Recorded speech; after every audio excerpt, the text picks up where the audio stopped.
O tema do espírito da verdade, da identidade, é um tema trabalhado pelos pesquisadores espíritas. Eu vou utilizar, evidentemente, o estudo que eu tenho mais familiaridade, que foi aquele que eu produzi há uns anos atrás, e que, na verdade, não faz nada além do que retomar a pesquisa já feita há muito tempo pelo Sérgio Aleixo. Não há muita novidade em relação ao que ele fez. O Sérgio Aleixo diz aqui que estudou 14 anos para chegar a essas conclusões. E hoje, tantos anos depois da publicação da obra, somam-se aí mais anos em que ele confirma tudo isso. Vou colocar na tela para vocês o meu texto, que faz, na verdade, um resumo disso que ele nos traz. Testemunhos sobre o Espírito de verdade ser Jesus, e que assina várias comunicações ao longo da codificação espírita. Muito já se fez em termos de tentativa de identificação de quem seria esse espírito, qual a sua última encarnação, ou outras encarnações dele. Uma que ficou muito famosa é que ele seria uma falange, não é um indivíduo, mas uma falange de espíritos. Outra é que ele seria João Evangelista. Então tem essas opções aí. Porém, pelas pesquisas feitas nas próprias páginas publicadas por Allan Kardec, nós percebemos que ele não é, como está aí no primeiro item do meu texto, não é uma falange, senão um espírito individual. E o que o prova? Diversas comunicações. Isso nós podemos ver na revista de 1862. Perguntou-se ao espírito Jobar: vedes os espíritos que estão aqui convosco? Isso lá na Sociedade Espírita de Paris. E o Jobar, já um espírito, responde: eu vejo, sobretudo Lázaro e Erasto. E depois, mais distante, o espírito de verdade, planando no espaço. Ele está aqui citando alguns, e entre eles o próprio espírito de verdade.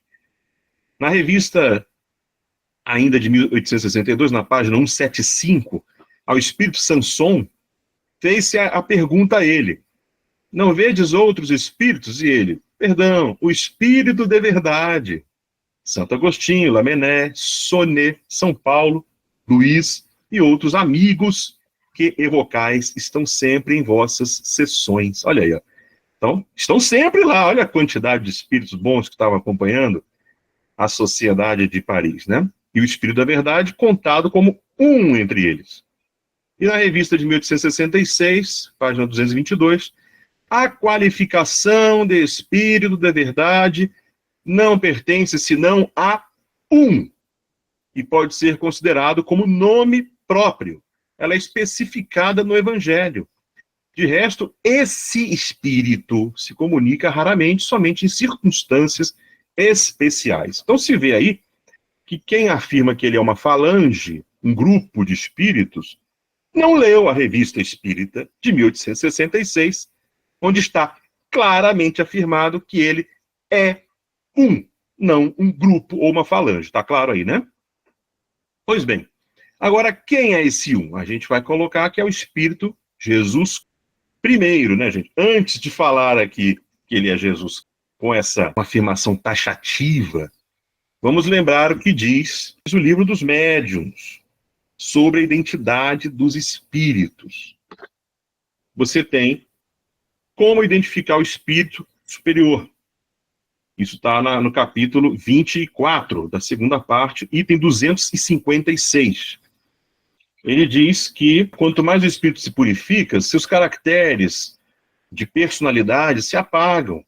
E eles entram no que se chama, entre aspas, a uniformidade da perfeição. Ou seja, quanto mais elevados, mais eles tendem a falar a mesma coisa. Então eles entram num consenso cada vez maior, conforme mais perfeitos eles estão. É o que diz aqui o Livro dos Médiuns.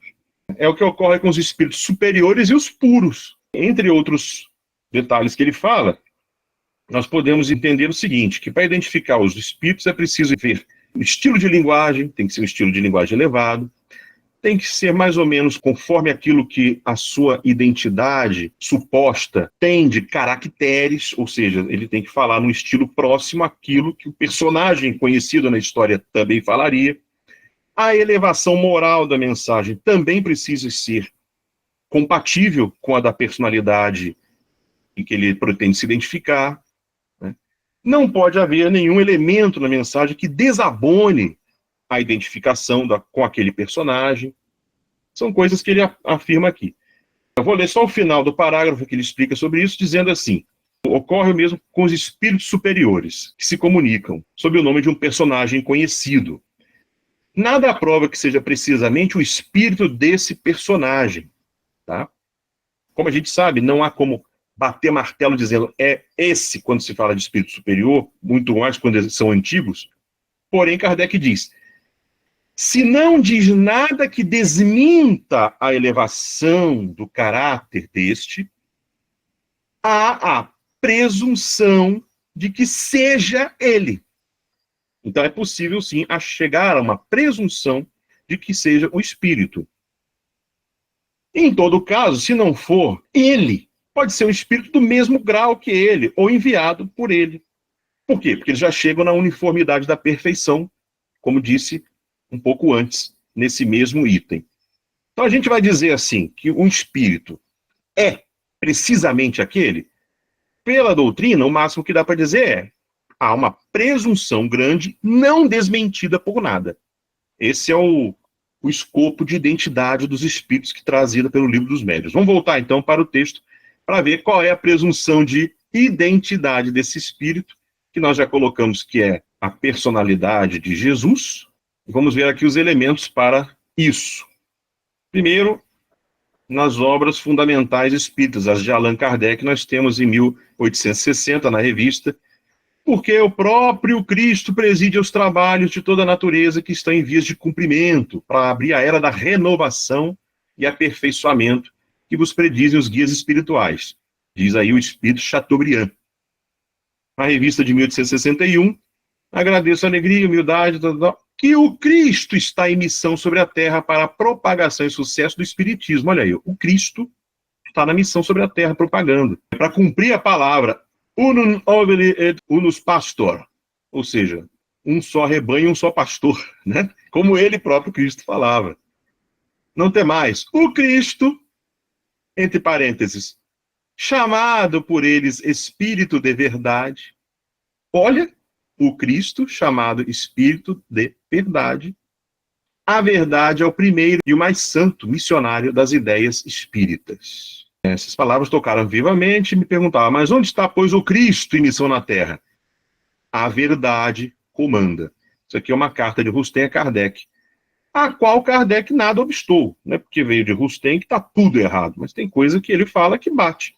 E essa aqui é uma coisa que Kardec acolheu. Na revista de 1861, página 305, identifica o Espírito de Verdade como nosso mestre bem-amado. Na página 348, ainda Erasto fala: o Espírito da Verdade, mestre de todos nós, espera mais de vós.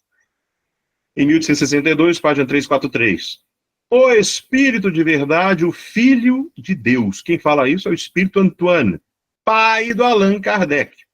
Ou seja, ele identifica o Espírito da Verdade como o Filho de Deus, que a tradição cristã diz que é quem?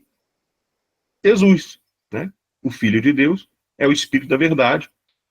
Na revista de 1863, páginas 365 e 366, o Espírito São José afirma: o próprio Divino Mestre ensina em suas comunicações. Jesus aqui, ó, a doutrina de Jesus, que o próprio ensina em suas comunicações. Poxa, então, Jesus estava se comunicando? Estava. A gente vai ver isso também no Livro dos Médiuns. Na revista de 64, página 16.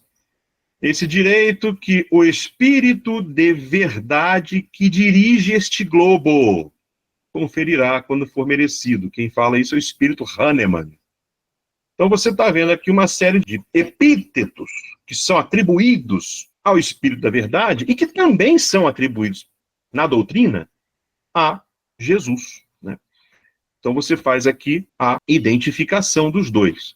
No Livro dos Médiuns, parte 1, capítulo 4, Sistema Uniespírita, você tem aqui o próprio Kardec identificando o Espírito da Verdade com Jesus.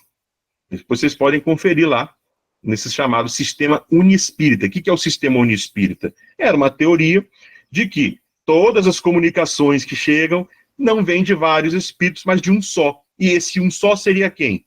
Jesus.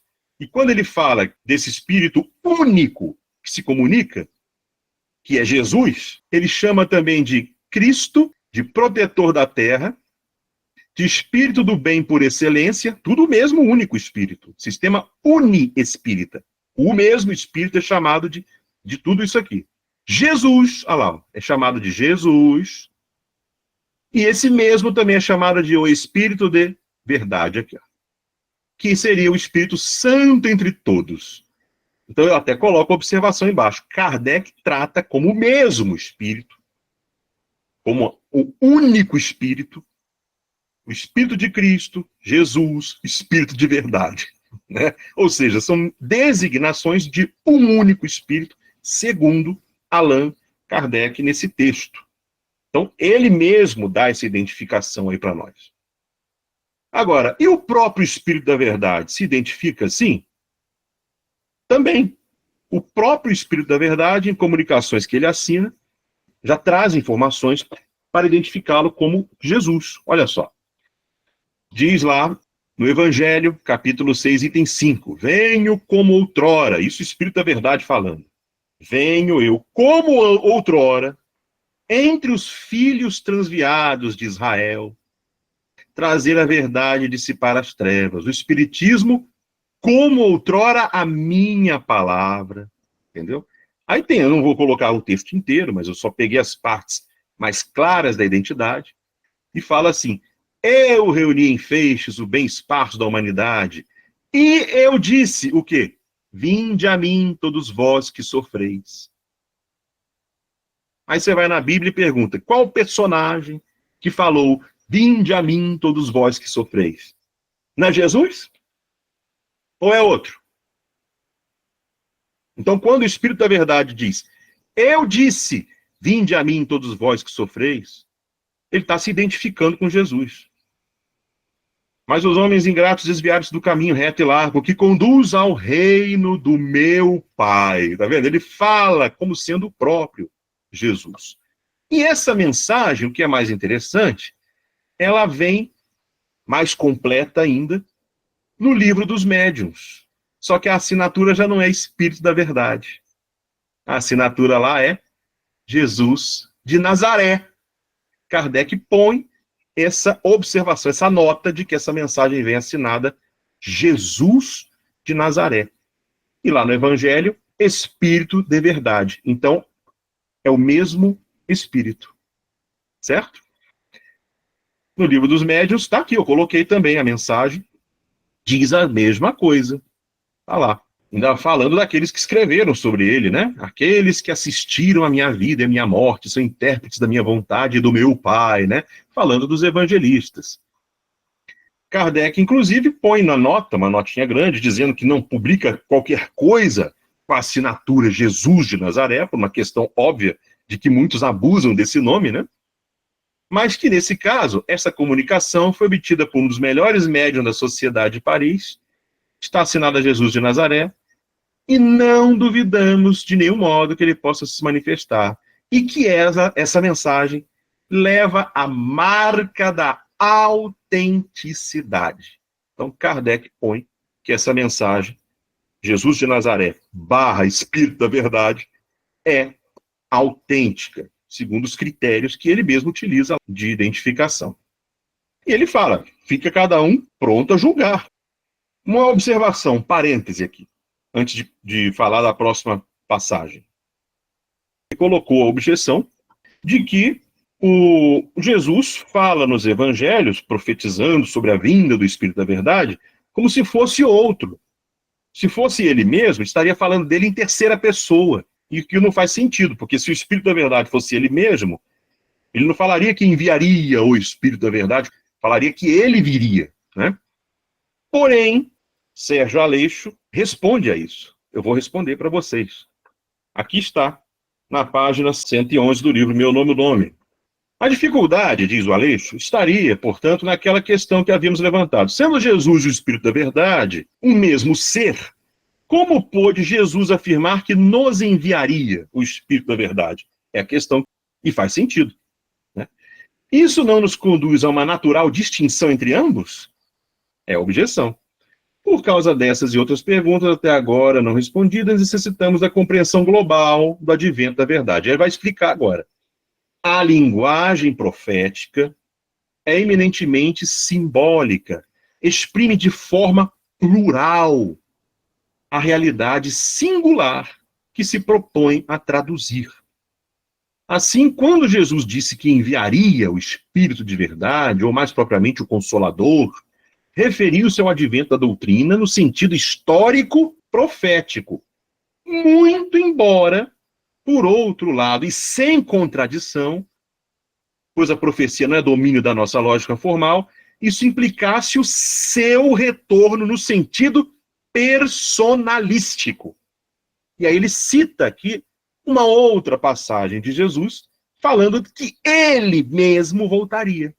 João, capítulo 16, versículo 7, e capítulo 14, versículos 18, 12 e 25, que diz o seguinte: eu vos digo a verdade, a vós convém que eu vá, porque se eu não for, não virá a vós o Paráclito. Não vos deixarei órfãos, eu voltarei a vós. Jesus falando, tá? Tenho ainda muito que vos dizer, mas não podeis suportar. Essas coisas vos tenho dito por figuras. Vem a hora em que eu não vos falarei por comparações, mas vos falarei claramente a respeito do Pai. Então veja aqui a passagem que ele afirma personalisticamente seu retorno. E o Aleixo conclui: quantas vezes se referiu Jesus em terceira pessoa?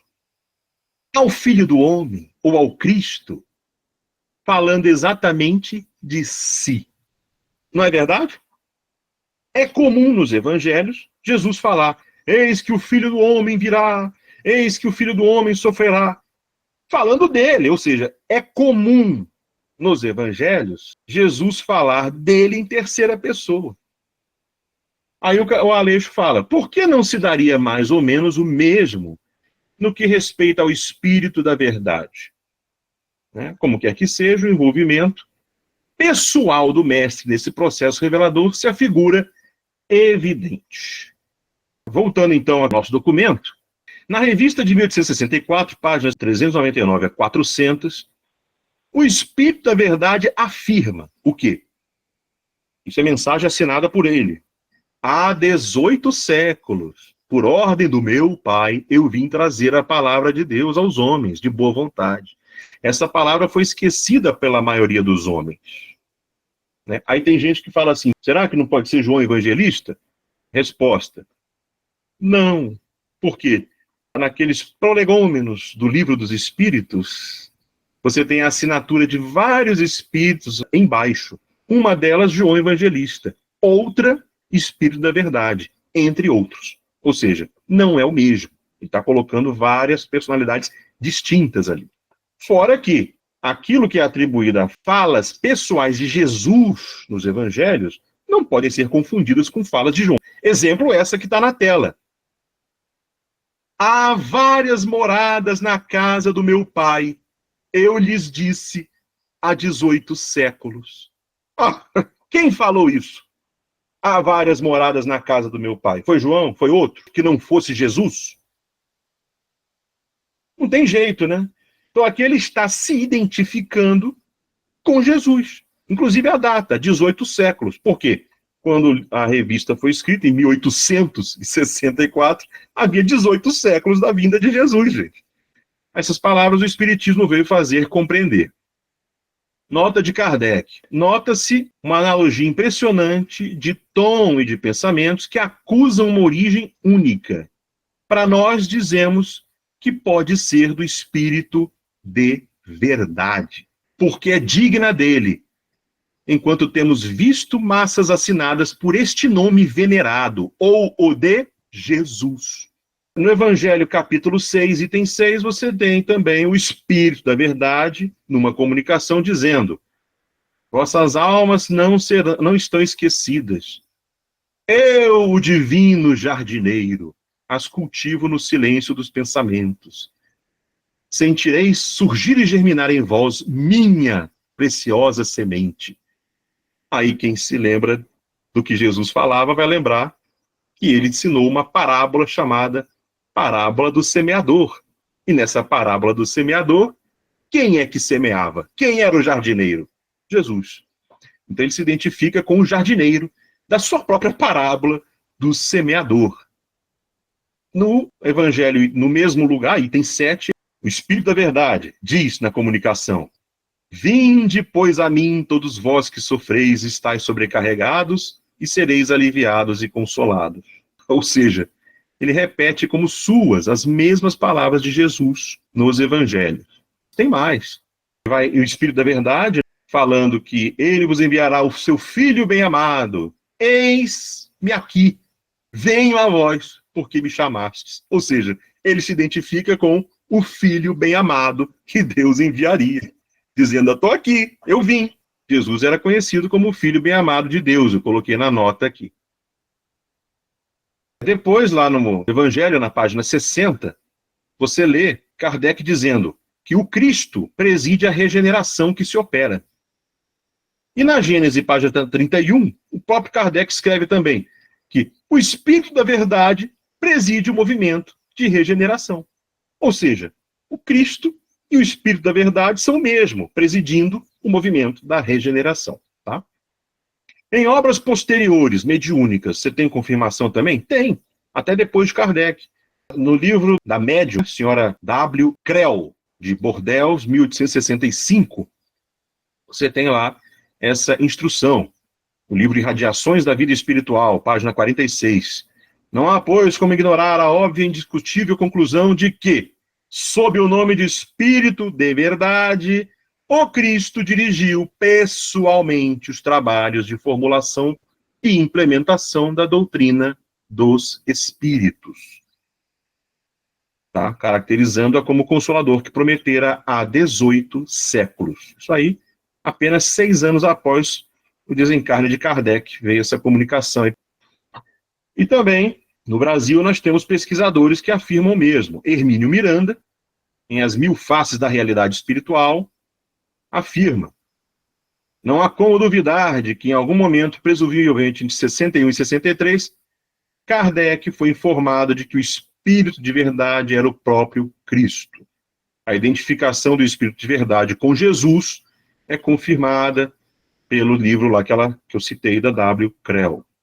Sérgio Fernandes Aleixo, no Espírito das Revelações, outro livro, além deste que eu já citei, também fala: está dirimida a dúvida quanto à individualidade e à identidade do Espírito de Verdade. Ele é único, ele é Jesus, certo? E até Lamartine Palhano Júnior, no livro Teologia Espírita, página 31, fala: no advento do Espírito da Verdade, em 1857, é o próprio Jesus de Nazaré quem preside os acontecimentos da nova ciência, filosofia, religião, etc. E aqui termina a minha breve pesquisa e breve resumo. Então, o que nós temos? Que, diante das opções de quem seria esse espírito, a presunção, como Kardec fala no Livro dos Médiuns, só pode se dar sobre Jesus. Por quê? Que a doutrina, dentro dos seus critérios, não encontra nenhuma objeção quanto à identificação da elevação dessas mensagens a Jesus. O próprio Espírito, o tempo inteiro, se identifica com Jesus, atribuindo a si mesmo as falas de Jesus, do Evangelho, e Kardec, que era, lembremos aqui, guiado pessoalmente pelo Espírito de Verdade, também, conhecendo de perto esse Espírito, atestou que era o mesmo. Né? Então, nós não temos motivos para recusar, rejeitar, desmentir essa informação, desde que ela está nessas obras. Então, pelo menos o que Kardec fala da presunção da identidade parece patenteado ser Jesus de Nazaré, o Espírito da Verdade. O que é mais importante é a questão do guia e modelo no Jesus de Nazaré. Para nós isso é fenomenal. Mas também nós não podemos menosprezar toda essa história linda que está por trás, né? Que se esconde, deixa só confusão na cabeça das pessoas. E não é à toa que as pessoas se confundem. Defendemos as posições de Kardec, e essa é uma posição. Kardec foi discreto, porque o Espírito da Verdade pediu para ele isso. Nós só ficamos sabendo dessa história com a publicação das obras póstumas. O Espírito das Revelações traz um apêndice, Dossiê Espírito da Verdade, com o Sérgio Aleixo, que fez um estudo profundo. Cosme Massi também fez um estudo profundo, né? E aponta essa vertente. Que a gente sabe que tem centro que fala muita coisa sobre isso, mas qual é o centro que apresenta essas pesquisas? Dificilmente eles apresentaram essas pesquisas. Eles vão em outras elucubrações, né, ao invés de focar no que a própria doutrina traz. E está tudo lá, né? Porque uns tentam desmistificar, né? Outros tentam mistificar mais ainda, né? Outros tentam provar por A mais B mais C, feito a gente fez aqui, né? E foi legítima. Foi de uma forma legítima. Lendo o próprio Kardec. Olha o que ele diz. Naquele item que eu falei sobre identidade dos espíritos superiores, capítulo 24, item 256. Em resumo, a questão do nome é secundária, podendo o nome ser considerado como um simples indício da classe que o espírito ocupa na escala espírita. A questão da identidade é, pois, como dissemos, quase indiferente quando se trata de instruções gerais, uma vez que os melhores espíritos podem se substituir uns aos outros sem que isso tenha consequência. E mais, os espíritos superiores formam, por assim dizer, um todo coletivo, do qual as individualidades nos são, com poucas exceções, completamente desconhecidas. O que nos interessa não é sua pessoa, mas o seu ensinamento. Ora, no momento em que esse ensinamento é bom, pouco importa que quem o dá se chame Pedro ou Paulo. É julgado por sua qualidade e não pela sua insígnia. Pronto. Mas, para curiosos que queriam, está também respondido. Quem é? O problema não está nas pessoas quererem saber, o problema está que os apresentadores da doutrina se aproveitam disso, né? E se aproveitam dessa persona do Espírito da Verdade, seja Jesus também. Se aproveitaram de forma errônea, de uma forma de colocar o Espiritismo na crista de santidade religiosa, fugindo dos seus dois pilares, né, que são a ciência e a filosofia, abandonados, jogados às traças. Abraçou-se somente a questão religiosa. Outra coisa é uma dúvida muito pertinente, por que então o espiritismo, que foi ali codificado por Kardec, sempre traz pessoas, a maioria, né, não sempre, mas a maioria dos seus espíritos eram pessoas de linhagem cristã, se não cristãos, mas de uma sociedade cristã. É de se pensar também que está surgindo num país majoritariamente católico, né, que seria completamente rechaçado qualquer espírito indígena, qualquer espírito da Ásia, de qualquer outro lugar que não fosse de um ambiente, principalmente do cristianismo católico. É por isso que a gente tem a presença de nomes que são tão atribuídos a grandes pensadores do cristianismo do passado. É evidente que eram eles, tanto faz. Se foi o Agostinho de Hipona, se foi outros grandes pensadores que disseram aquilo. A questão da identidade espiritual, ela está muito atrelada à materialidade. É importante tirar essa materialidade dos nossos conceitos, sabe? É interessante que o Espírito da Verdade seja Jesus, sim, porque o Jesus, ele representa, tirando essa dogmatização da igreja, ele também é um espírito de mudança social, né? Principal ponto é a representação dentro da doutrina espírita de que a verdadeira mudança é a mudança do status social, do qual aqui nós concordamos que é o status socialista, né, o estado de transição socialista, para uma fim de uma sociedade comunal na visão de Jesus, tanto que faz sentido o Espírito da Verdade ser um guia ali, porque leva essa concepção de mudança social. não é? Leva essa transformação. Veja bem, se o próprio Cristo foi quem, vamos dizer assim, administrou, supervisionou, ordenou a codificação do Espiritismo, então o Espiritismo é cristão. Então eu vejo que seria importante as casas espíritas frisarem isso, porque uma grande parte da sociedade acha que nós não somos cristãos, né? Tudo aquilo que é afirmado, cada um tem que pesquisar por si mesmo, né? Para confirmar se é isso mesmo que a gente está falando. O próprio Kardec escreve nessa mensagem do Livro dos Médiuns o seguinte, que esse nome da mensagem que eu coloquei há pouco tempo vem assinado como Jesus de Nazaré, e ele fala, Kardec, não duvidamos que ele possa se manifestar, mas os espíritos verdadeiramente superiores só o fazem em circunstâncias excepcionais, né? Razão pela qual o espírito puro por excelência, como ele chama Jesus, não vai responder ao apelo de qualquer um. E não podemos também atribuir profanação, atribuindo a ele uma linguagem indigna dele, etc. Então, ele tomou esses cuidados. Mas ele não acha que é impossível, né, falar com a gente, mas com as condições certas, isso poderia acontecer. Esse é o bem maior. Progresso para todos e que todos tenham que alcançar essa virtude que Jesus já alcançou.